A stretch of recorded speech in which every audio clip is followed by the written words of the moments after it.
strictly for the culture. Brothers and sisters, you have seen the t-shirts, the hats, the hoodies, the mugs in the hands of some of your favorite pro wrestling stars, podcasters, and influencers out there. And now it's time. Visit strictlyfortheculture.ca and you too can be part of the movement. Bigger than sweatshirts and commercial success, Strictly for the Culture aims to build with like-minded people and elevate their position in the world through knowledge, self-love, and a desire to unite. So what are you waiting on? Visit strictlyfortheculture.ca. Do it for the love. Do it for the knowledge. Most importantly, folks, do it strictly for the culture.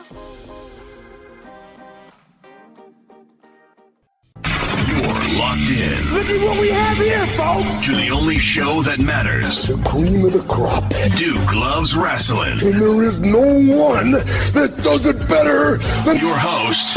I have come here to chew bubblegum and kick ass. The Duke. And I'm all out of bubblegum.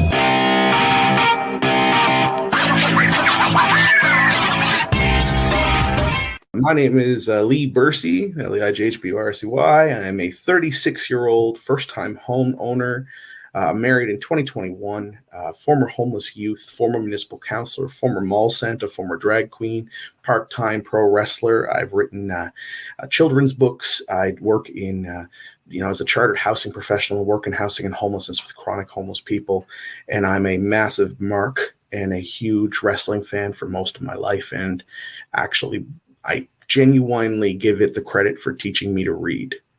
And I know that I'm excited to be here today because you're listening to Duke Loves Rasslin. You know, Lee, that might be the greatest ID in the history of Duke Loves Rasslin. And listen, we've had Hall of Famers, we've had astrophysicists, we've had them all on this show, but literally I am going to call you the universal champion of IDs on Duke Loves Rasslin. I love it. I'm in good company. Me and Kevin Steen out there, us Canadian universal champions. So. Well, listen, I gotta talk. You brought his name up, so I gotta talk to you about Kevin Steen. He hates my guts.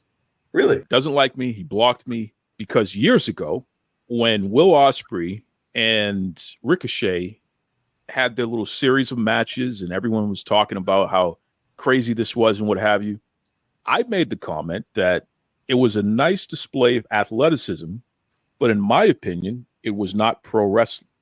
And Kevin Steen retweeted me, called me a moron, and then blocked me. No kidding. So now, that would he have been WWE Kevin Owens by that point, or would this have still been more Ring of Honor era? No, he was in WWE at that point, but he was only a couple years in, maybe a year and a half, 2 years. I can't speak to maybe the potential that he has a very strong relationship with either or. I know he works with one of those superstars, and they are both remarkable and incredible athletes. What I've always been interested with Ricochet as a unique example is a lot of people thought he had some background as a gymnast. And I remember reading an interview where he said, I think I would be significantly better than I am if I had. He's like, I wish I had done that. I got a lot of respect for him in that he's very unique, and he does offer something very special.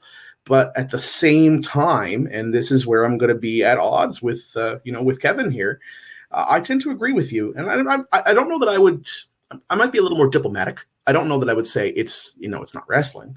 It's obviously wrestling. I mean, a bell started, a bell ended, two people performed. There was a winner, I assume. It was wrestling that doesn't appeal to me. It was something about that I thought was really beautiful and fancy, but brutally contrived. And I kind of sided with, I believe one of the critics of it actually was Vader. And I think that led to a program between him and one of those performers, actually.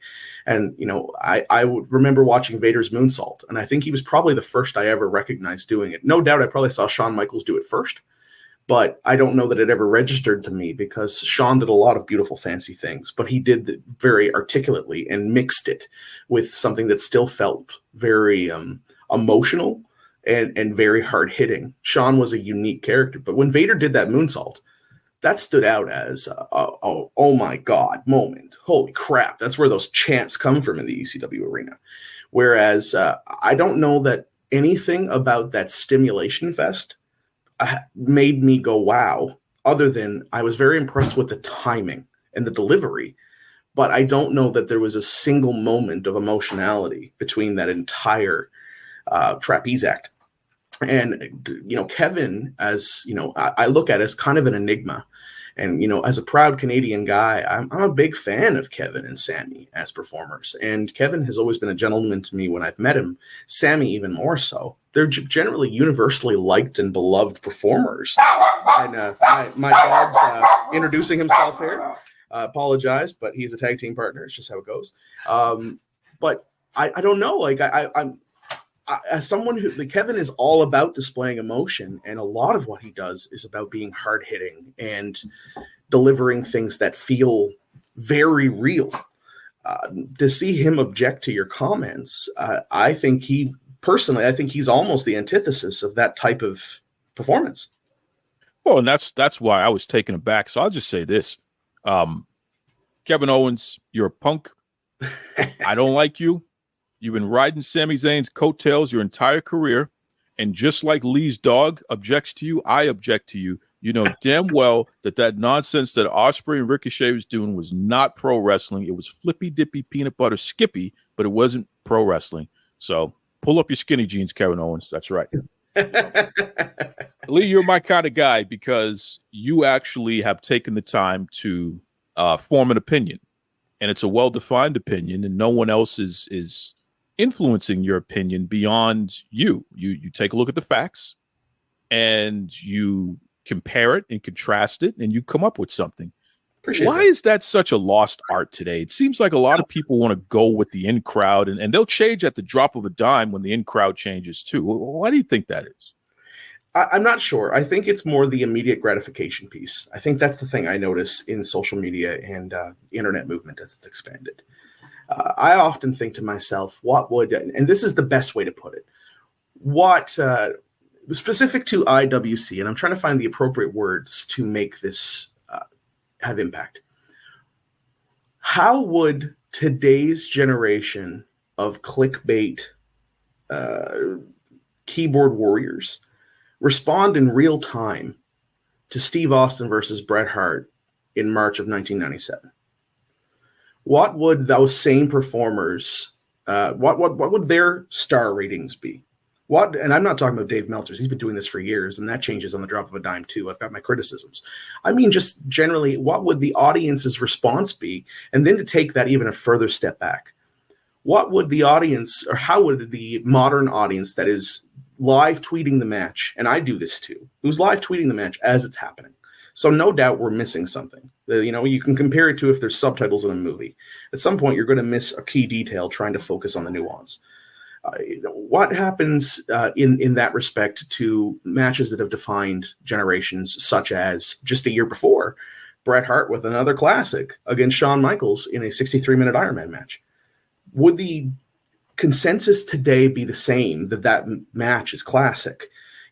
I know Dax Harwood will be out there having a watch along on Twitter, and I commend him for that because he's one of those very unique characters. And there are a few of them that have somehow been able to find a middle ground between being a blatant throwback character, almost lacking nuance. Generally speaking, is a walking tribute to his heroes, and somehow still manages to appeal to the in-crowd base. And I sometimes wonder if they tokenize an FTR and say, well, of course we like real wrestling. We love FTR. That's why we vote for them to be Team of the Year, despite the fact that they wrestle a style unlike everything else that we watch and unlike anything else that we pretend to like. And I find that that's what I think people find frustrating is would FTR versus another team like FTR versus another team like FTR and continue on so forth. If that was what a tag team division looked like in any major company in North America, would it carry any weight on a commercial level? Because ultimately, the people who are responding online are responding to, as I said, stimulation festivals. They're looking for something that's fast, that's gratifying, that's almost hypnotic. And I definitely appreciate that. One thing that Dave Meltzer said that sticks with me I was at first debating it, but I've come to appreciate this comment, although I would still have a slight variation.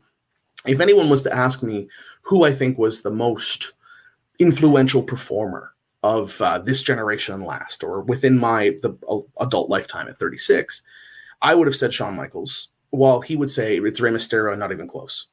And I could make an argument that neither are wrong, because if you were to look at a particular crop of NXT performers before Shawn Michaels was even affiliated with that brand, who were coming up, just in visual presence, they resembled him and his movements almost to the point of fallacy. Whereas, no doubt, the appearance of schizophrenic, hyperkinetic energy that comes from these very bombastic movements in wrestling, you have to attribute to a Rey Mysterio, not because he did it better than anyone else, more so that he did it during a time when a lot of people were watching wrestling and had not seen anything of that nature in their living room before. But generally speaking, I feel like Rey Mysterio, who, quite frankly, is aging like fine wine, his matches are still good, whether or not his programs carry the steam that they did at a certain point. I wonder if the cruiserweight division of 1997 would be heralded at the level that we eulogize it, and through nostalgia, if it was in live time today. Because a lot of times it seems to be the ground zero for the Young Bucks style and Kenny Omega style and Will Ospreay style of performance. But what's interesting is there's a lot that's been lost that was very much on display during that era too, which is, when you watch a match between Dean Malenko and Eddie Guerrero, like 1995, 96 through ECW and then into WCW brand, you would see that there was a lot of intensity, there was a lot of emotion, and the big thing, the lost art that I see in wrestling today, there was a lot of selling. There was a lot of something looking like it hurt and feeling for that performer like it felt real. I'm looking for my suspension of disbelief, and I'm looking for my belief to truly be suspended. And that's very difficult when everything is sort of each movement is almost it's really just, it seems like even every finish today is more just a step towards another finish.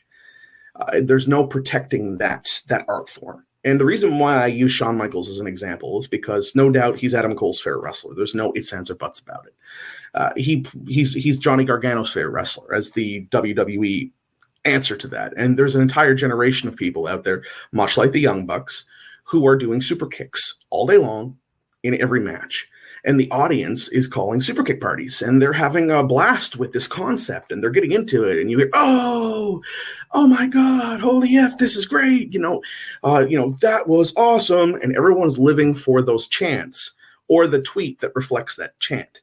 But what's interesting is the reason why I mentioned the matches I did is, would those age as well if they were in today's marketplace? And I appreciate evolution.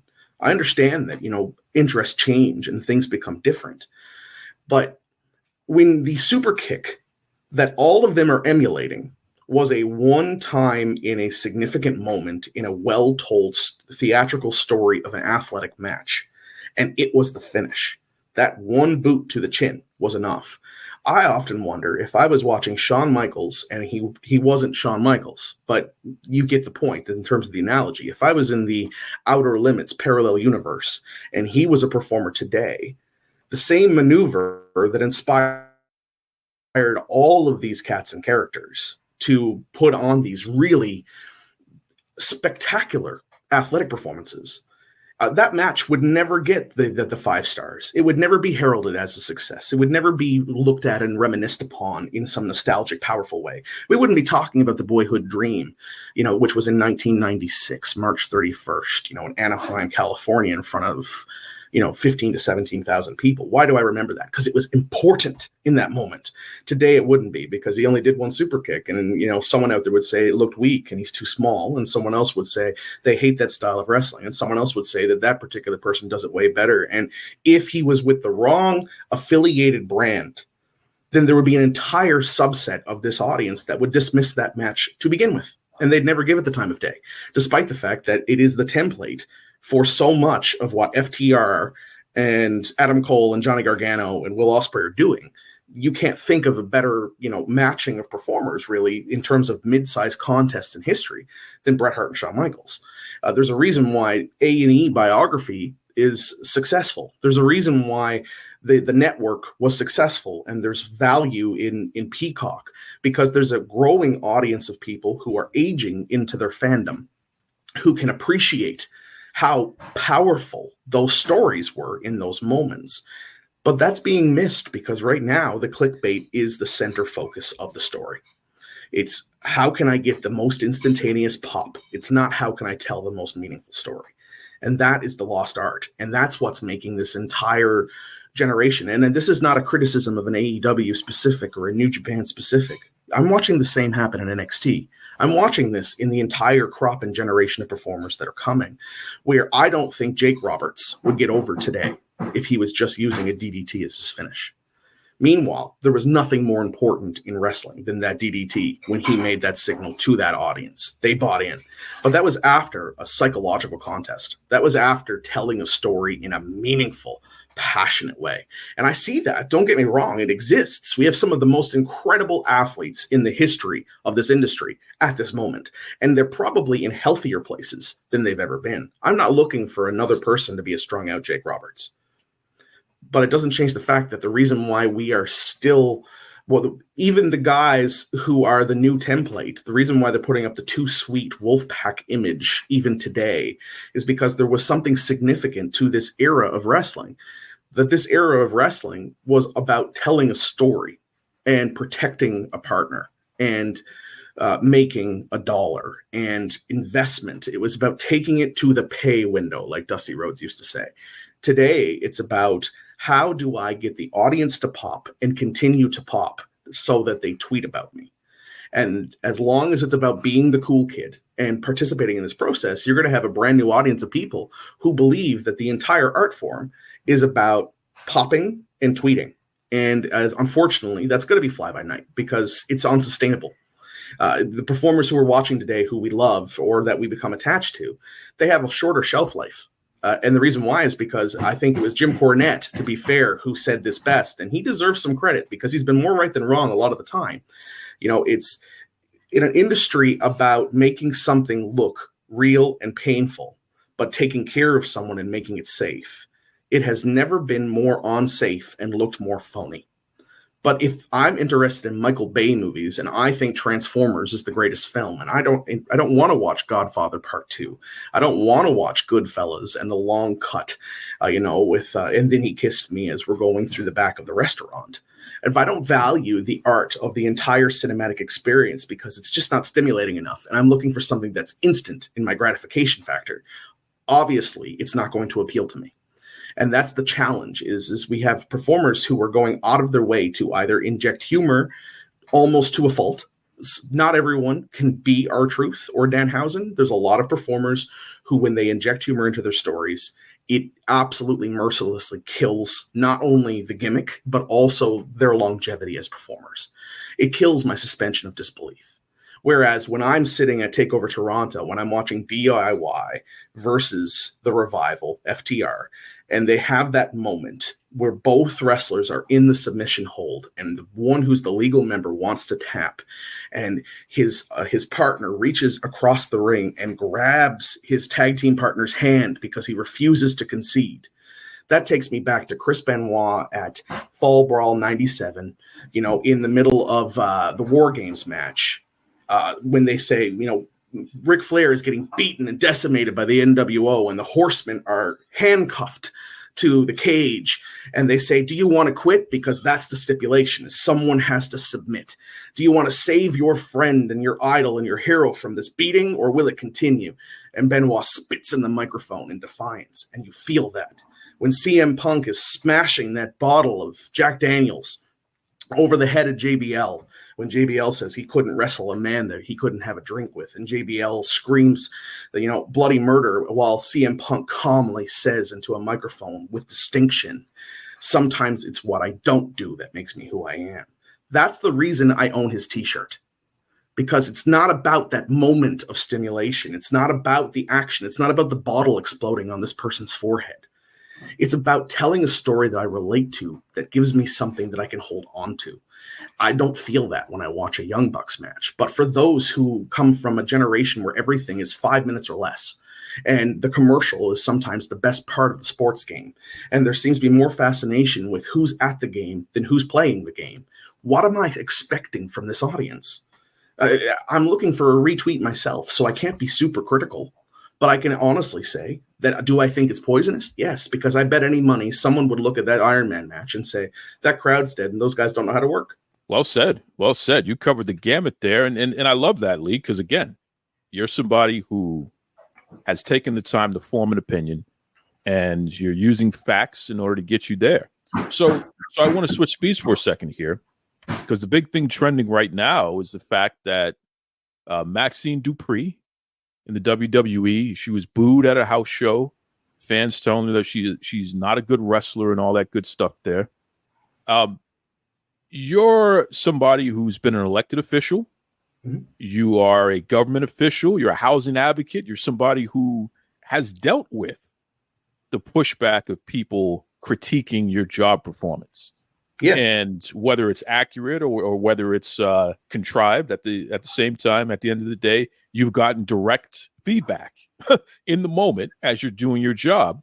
No different from Maxine in that regard. So what's your take on fans booing somebody that the company has positioned to be cheered? Because I got to tell you, Leigh, and I'm going to lead with this, I think it's a bunch of baloney that any of these wrestlers are having such a hard time with the fact that, fans don't always cheer the good guy. Sometimes they want to cheer for the bad guys. And also, if they don't like the way you wrestle, they're going to boo you for that too. Imagine that. But I want to get your take as somebody who's been on the receiving end of extreme criticism over people monitoring your job. I just referenced, Jimmy.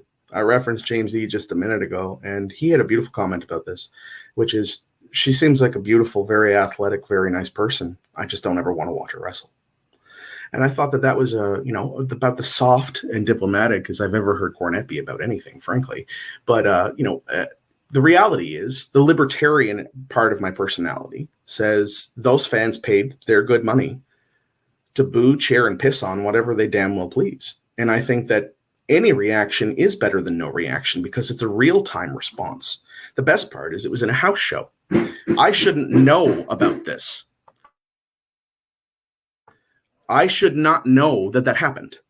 That should not be a part of the lore or canon of the story, because the purpose of the house show is so that the performers can get better. I could say the same thing. I watched some criticism a couple of years ago, and, I'm going to throw a dog bone here to AEW.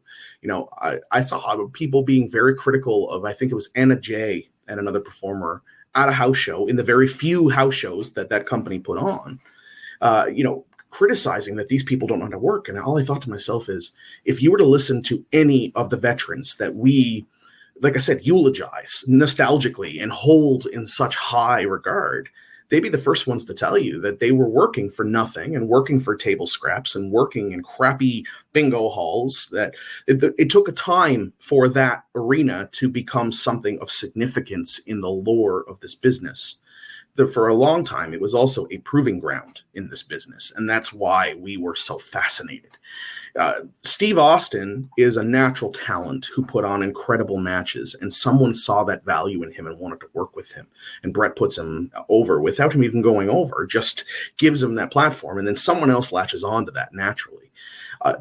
But that said, do you think that Steve Austin once won a PWI or a Pro Wrestling Observer Award for worst match of the year? They have to develop, and who was he in the match with? Bobby Eaton, who's never had a bad match with anyone, apparently, except Steve Austin. Seth Rollins had a worst match of the year award a couple of years ago. And let's be real, that's as close to Mr. WrestleMania as my era has in performers. And I bet it hurts. I'm not saying that, I'm not going to completely dehumanize the person. I think the reason why it hurts, though, is different today than it was before. It used to hurt because generally if your match sucked, someone was doing something poorly, and I bet it stung and it was stiff and it looked dumb. Today it hurts because we're sort of putting people in a position to fail. Maxine is stunning. She is a beautiful woman who I no doubt has a spectacular support base, because there are worse looking young women to be on my screen. She also, from what I understand, again, I don't know, I've never met her, seems like she's probably a very lovely person.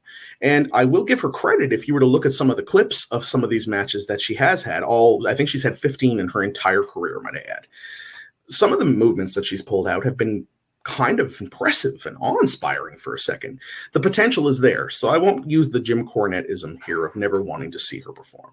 But is it possible that this person is not ready for prime time and not ready for a dog-eat-dog market? If you're getting booed at the house show, maybe you shouldn't be on the 9 o'clock hour of the staple program on network television, where ads and buzz are important and where more people are watching, and we're going through a boom time for the WWE at this moment. Maybe this is not the era of the beautiful woman who is learning to wrestle on the fly. Not everyone can be a Trish Stratus, who started out in a very sexualized, more or less degrading femme fatale character and learned on the fly and turned out to be half decent at this. Bad Bunny had The Undertaker training him. If we think that Logan Paul, who's constantly referred to as a maverick, no doubt he's a natural and no doubt he's going to be a huge star. He also has a machine behind him, right? Cody Rhodes, when he's returning for his comeback, he's working with Carmelo Hayes. Could you ask for a better sparring partner? Maxine is learning in real time in front of us.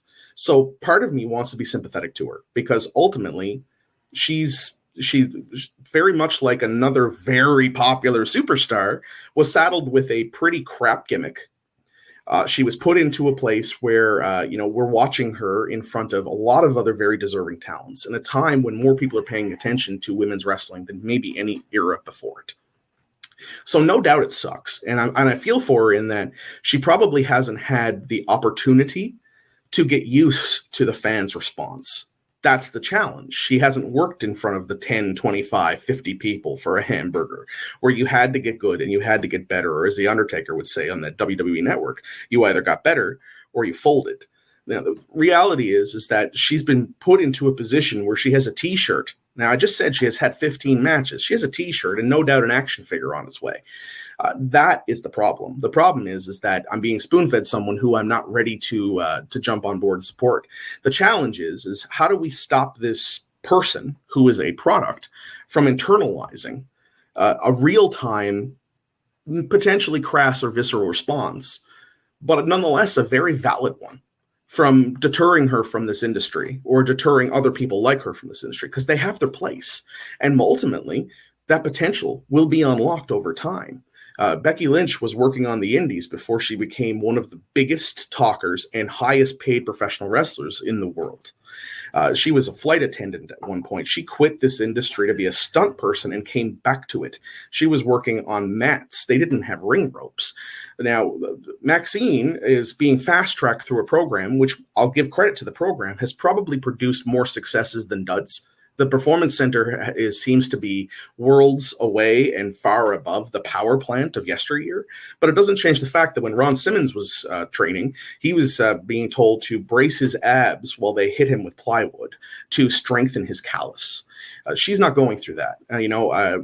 I remember James E. talking about, Ohio Valley Wrestling, where, they were having these underwear models and fashion models sent down, and they were becoming winded and fainting from hitting the ring ropes. Maxine's already far ahead of that.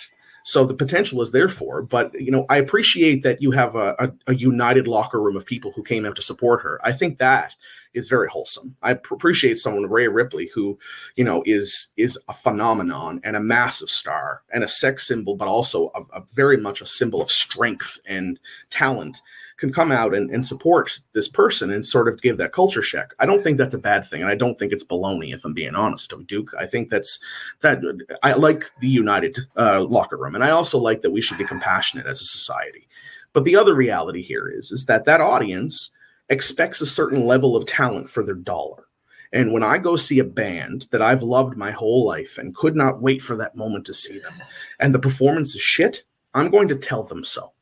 And I'm going to tell them by either not buying their next record, by leaving the concert, by not supporting it, but also by telling my friends it's a buyer beware market. If I go to Walmart or any, in your case, Target maybe, or some, department franchise store to pick up a product that I'm expecting a certain level of quality from, and it's not, I have a right to that objection. And I think that generally speaking, as we've seen notoriously in professional wrestling, sometimes there's different levels of heat and anger. I think you cannot exist in the same time as a Dominic Mysterio and say that every one of these negative reactions is inherently a bad thing. It's just a matter of playing to the strength and reevaluating. It's about going back to the drawing board and saying, we have to do this differently. And either that's where you either get better or you fold. Maybe she's not right for this, or maybe she really is. And we're going to find out in 6 months how good she could be, because someone like Liv Morgan used to be told she couldn't wrestle and her matches were crap too. And then she's out there training and her videos are constant and she's never looked stronger. She's never been more beautiful. She's never been presented with more strength and more unique stories. That's very far removed, whether you're a fan of that performer or not.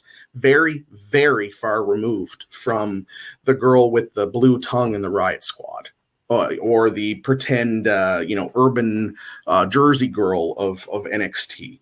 So I think that there's hope, and while I'm feeling kind of sympathetic for this person who maybe hasn't been made abreast of that reality and maybe isn't prepared for that reality because so far they've been met with a lot of positivity and maybe it's a culture shock. At the same time, I'm the first person to boo Jungle Boy out of the building, who in essence is another person who I think is an overrated talent, who is not nearly as cohesive a storyteller performer, who's a pretty boy. So I can't sit here and criticize a fan for having a problem just because this person's feminine and this person's masculine. Ultimately, as a consumer, either it's good or it isn't, and if it isn't good, make it better. That's how capitalism works in a more sincere sense. It's not vulturistic. It's very much a venture capitalistic approach. Either your product will improve, or so to make sure that people enjoy it and get their money's worth, or they will shop elsewhere. And the best possible litmus test in that argument is when someone gets that argument in real time at a house show. The challenge is that we get to see it now with the internet, blasting this clip at us. And that truly is the shame of this, because this is where she's supposed to learn. This is where she's supposed to learn to sell. This is where she's supposed to see what works and what doesn't. And this is where every generation before her has been given the opportunity to do that without a worldwide audience retweeting her failures. So that's the unfortunate part of this stimulation fest I talk about. In terms of politics, I had people who would hate me for a lot of reasons. I actually once had someone write a letter to my city clerk via email because they thought my socks were too short. I've seen it. You come out in front of people on issues that matter, like gender equality issues or harm reduction, very contentious issues for some people, where to me, they were very much matter-of-fact issues for the people I served. And I was thinking, how can I make a more compassionate society? Well, others were seeing, Girl Interrupted, and they believe that, Nurse Ratchet from One Flew Over the Cuckoo's Nest is a great example of how mental health works. It's not. That's entertainment. Unfortunately, we have to be a compassionate society because there's people who are not receiving that compassion elsewhere where I felt like they should. Now, that made me a target for a lot of issues. I mentioned being a drag queen, as almost a token part of something I got to do. And that's what it was. It was a token character. But ultimately, it was also a response for me as an activist in protest to say, I'm a heterosexual man who happens to be lucky enough to love beautiful women and never have had my sexuality criticized. So it made sense for me to put on a dress and go out and learn a Billie Eilish dance routine, because to me, it was one of those punk rock, F you, I won't do what you told me moments, like Zach Della Rocha screaming into a microphone. But for others, it's also a daily part of the reality.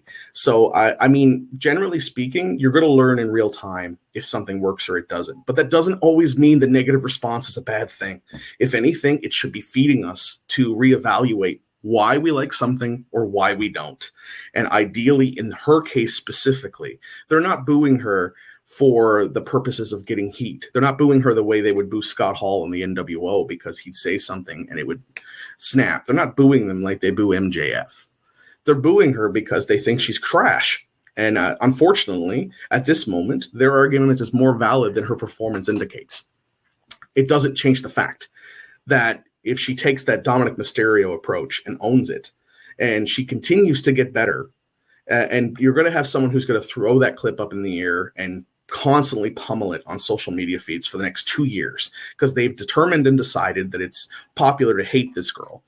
And imagine the egg on their face if in 2 years from now she's a WrestleMania caliber performer who's just killing it and made it her own and feeds this into some anti-hero character who's pissed off at the system and telling all of those fat, out-of-weight, gelatinous fans, who live in their parents' basements that they're just jealous they could never find a girl who could not only look as good as her, but also perform at a level that she could and make $1 million doing it. That's what I want to see come from this process. Well, listen, you're a very diplomatic man. I can see why you were elected. I am in a position where I don't have to be as diplomatic, so I'm just going to say this. Maxine Dupree, I think you're a very talented person.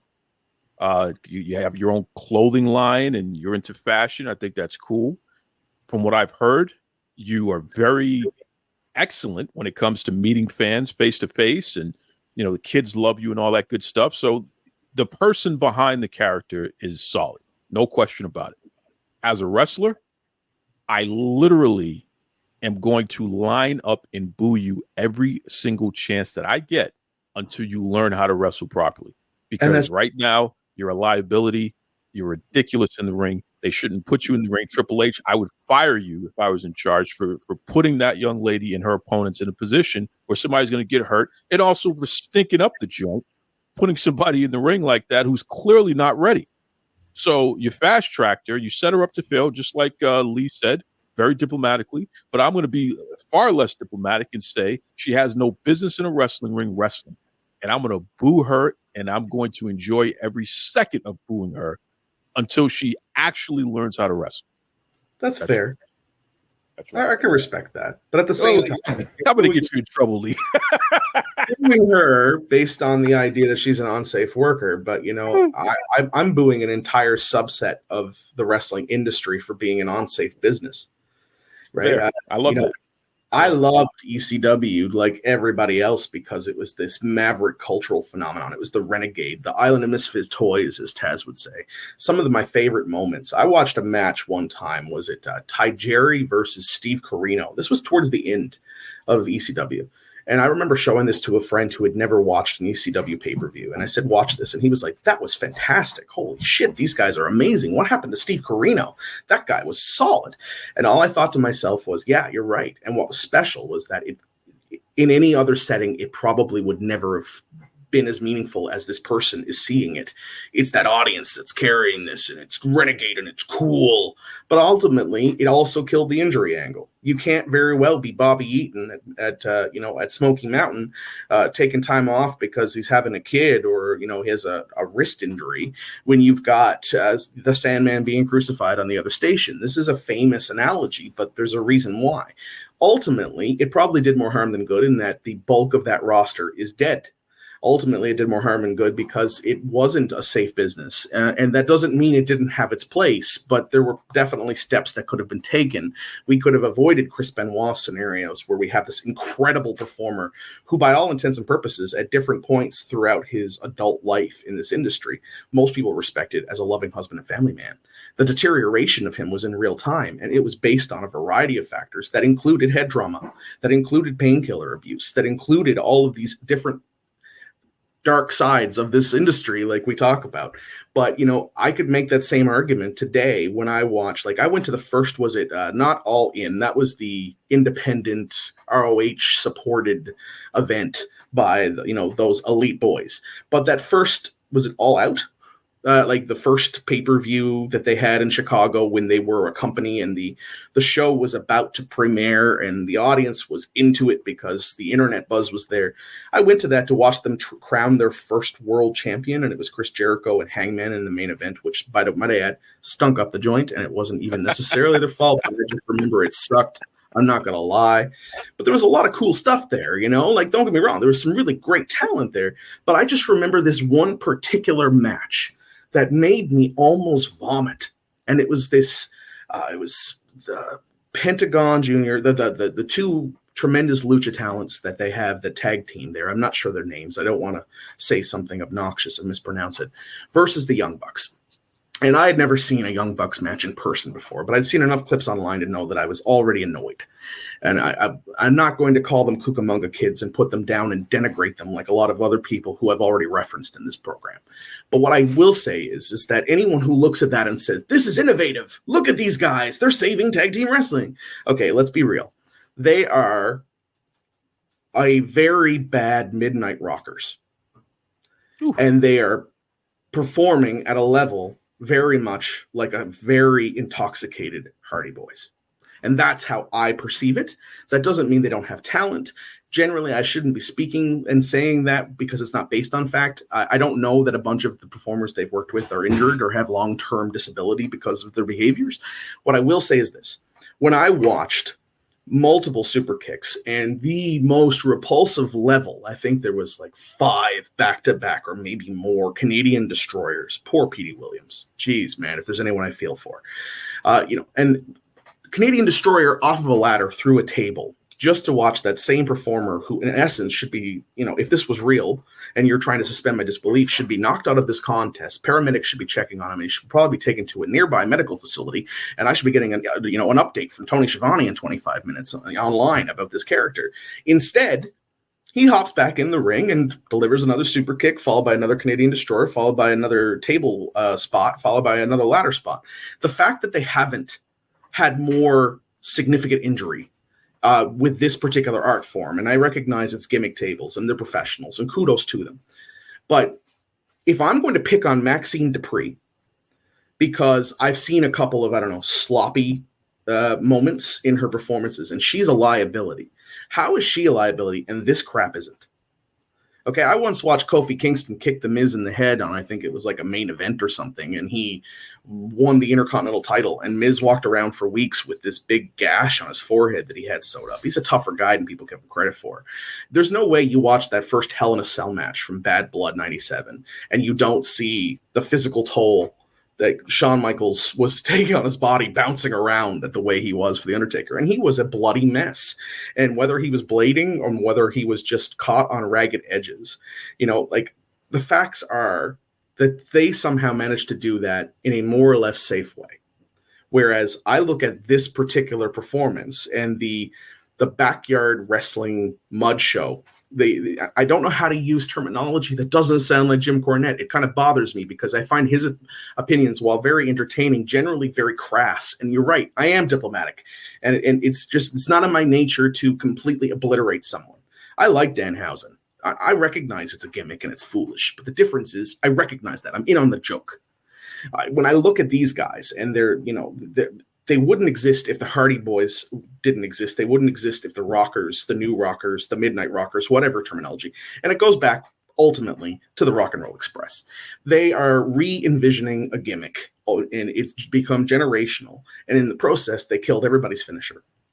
And what kills me the most about it is I'm here criticizing this poor girl who's been fast-tracked. And ultimately, a couple of times I've seen her pull off some shit that's kind of cool, and I do believe she has potential. I'm not going to boo her. I'm going to be indifferent to her. I think that there's an opportunity here for her. I used to not see the value of Dominic Mysterio. Now I do. Like, he makes television more entertaining, and he doesn't have to do much. He's learned his niche, and he's working with it. I used to find R-Truth's concept to be the most irritating thing I've ever seen when he was talking to Little Jimmy. Now I have to say I enjoy it. And maybe one day I might get there with Orange Cassidy, but I haven't yet. And to me, Maxine fits into this crew. She started out as the Maximum Male Models, girl, and she was talking about Otis. It was foolish. And they put her in a ring, and the fact that she could have a half-decent match or pull off 2 or 3 moves, to her credit, is better than an entire generation of female wrestlers I grew up watching who couldn't do that. Right? They were literally just there for stimulation purposes, and it wasn't even their fault. So I'm not going to be as harsh, and I can't in good conscience shit down the throat of this person for not being there yet. Meanwhile, I'm holding up this entire generation of fans, and I shouldn't say everyone, but a lot of people are holding up this style of performance today, where ultimately, I'm going to be amazed if any of them are going to be able to drive when they're 50. Well, once again, Vaccine, when I see you outside the ring, I will shake your hand. I will point out that I think you're a great person. Inside the ring, I'm going to boo you to oblivion. That's right.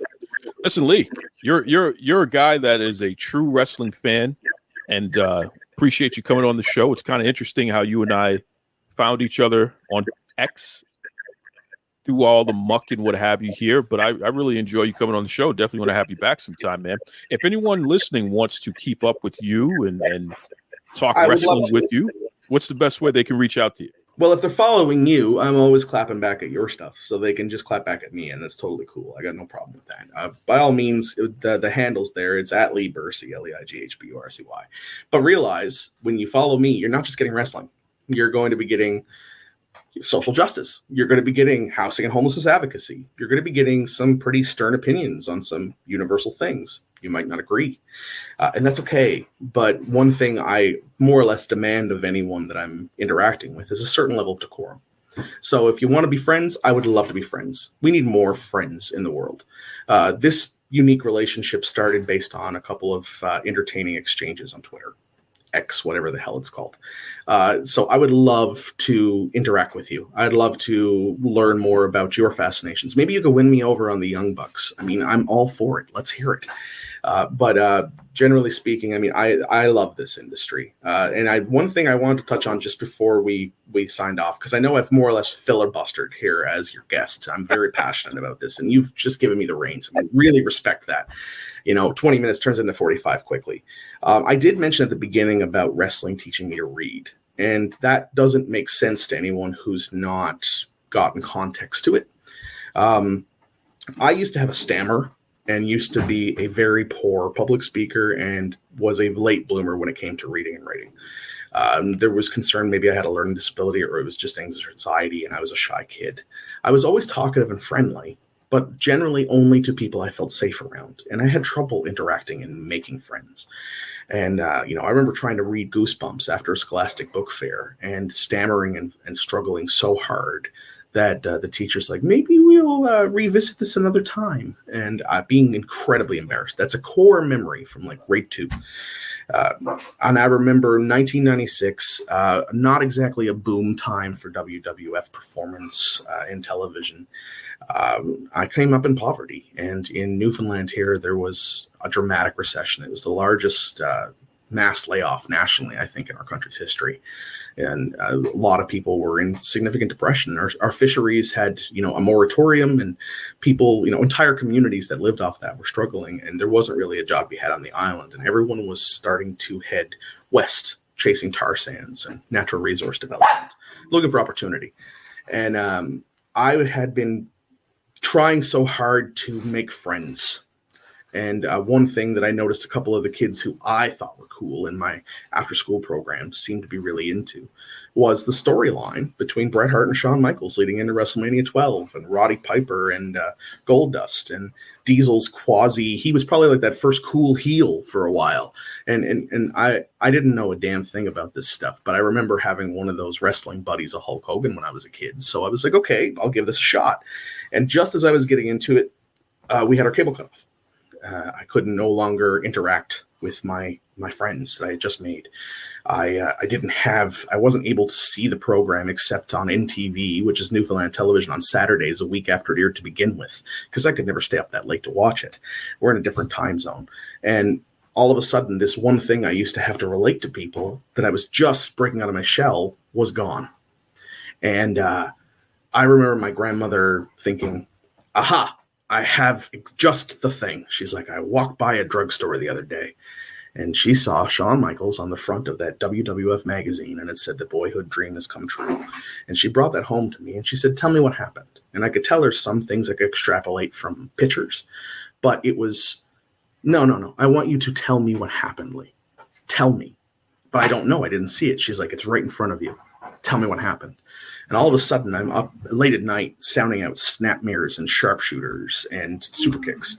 And before long, I've read every magazine that existed, from World of Wrestling to Pro Wrestling Illustrated, which is like everyone's, eventual favorite. Bill Apter's a national treasure and deserves to be in the Hall of Fame. Just throwing that out there, and then all of a sudden I was exposed to Vince Russo before he was ever an on-screen character and before he ever wielded as much influence. I watched the Attitude Era take shape, but I could see it coming because I was reading his editorials where he was criticizing fans about how Rocky sucks and saying that no matter how much Vince McMahon says anything could happen in the World Wrestling Federation, we all know Virgil's not going to win the Royal Rumble. And he had kind of pulled back that curtain in his editorials as the editor.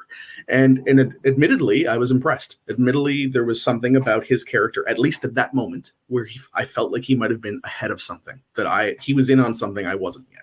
And I was curious for more. Now, I don't know that I feel the same way about Vince Russo today. Seems like a nice guy to talk to on Twitter, and I don't devalue the input and involvement he's had in the programming.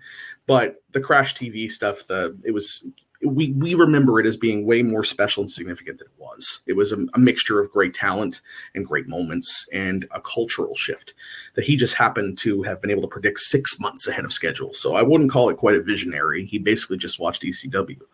But that said, I digress, and I'm going to a million times. Everything in wrestling is a rabbit hole. It comes down to is I wouldn't be a former municipal politician. I wouldn't be a communicator at the level that I communicate. I wouldn't have the verbiage and the language skills that I have. I wouldn't be as willing to take criticism and turn it into ammunition. I wouldn't be able to make speeches in front of people and stand against things that I felt were very punk rock and very important. I wouldn't be able to relate to people who have very different opinions than me, and sure wouldn't be able to give a soundbite that was cohesive. This is a free thinking format. We're 50 minutes in, but ultimately in politics, you don't always have that much time to get your message across, especially when you're doing an elevator pitch to a sitting government minister about why they should invest in something that you believe is a human right and that we should be doing more for, while they see it as an expense and not an investment. Professional wrestling has been such an integral part of that entire development of me as a human being. If I give the credit, whatever my opinions of some of his personal choices, people like Ric Flair being able to go out and captivate people by giving these almost nonsensical but very driven and passionate, miniature speeches. The town hall, the stump speech to Tony Schiavone or Jim Ross or Gordon Soley or whoever. Those are important moments. CM Punk there's a reason why he is that character we're still watching and clamoring for. And the reason why is because he was able to connect with a different generation by doing the same thing that a lot of the other greats have along the way. And, I might be able to eulogize The Undertaker as a very cool mythical character, but I'm never utilizing his promo as ammunition. But I can tell you, I definitely did hold on to that CM Punk and JBL. This was like a SummerSlam or something, and it was like a side story. It doesn't even matter. But just the articulation of being able to deliver that with vindication and vindication and meaning it and feeling that raw energy sticks with me to this day. When I watch Dusty Rhodes come out and the audience is screaming for him and clamoring for him, and he looks at the audience and just in a few words goes, "Well, I love you too," and then walks away. Or when Roman Reigns even comes out and goes, "It's my yard now," is a perfect, more modern example. You feel that. Well, I have used that type of contextualization to storytelling when I'm telling stories about issues that matter to me in the world. People, things, actions, items, investments, humanity. And professional wrestling, I think Cody Rhodes said it in Twitter not long ago, and I'm going to quote him and I'm going to blow smoke right up his ass. He said, "Professional wrestling is the most beautiful thing sometimes. It's a love story." And I think Sami Zayn said something similar too when Terry Funk died. And I couldn't agree more, because I owe so much to a magazine about guys in tights being fake superheroes, telling 5 and 10 and 15-minute stories, sometimes incoherently and disjointed, during an era of television when anyone was just begging for attention. I had Rey Mysterio as a superhero. I had Shawn Michaels actually flying when Batman couldn't. And I had to learn what was happening at a time when I couldn't afford to participate. And by doing so, I got to stretch my own imagination, my own skills, my own storytelling capabilities. And none of who I am today as a communicator none of who I am today as an activist, would be nearly as effective if I couldn't have watched the greats be great and do something that felt real when everyone else told you how phony it was. And as someone in politics, as someone on the left of many issues, I can't count how many times I've had to do something because it feels real to me. Just like that poor guy at the retro wrestling convention that everyone makes fun of and the meme. I have had to many times in my life stand behind issues that felt real to me while everyone else said that they didn't matter or they weren't real.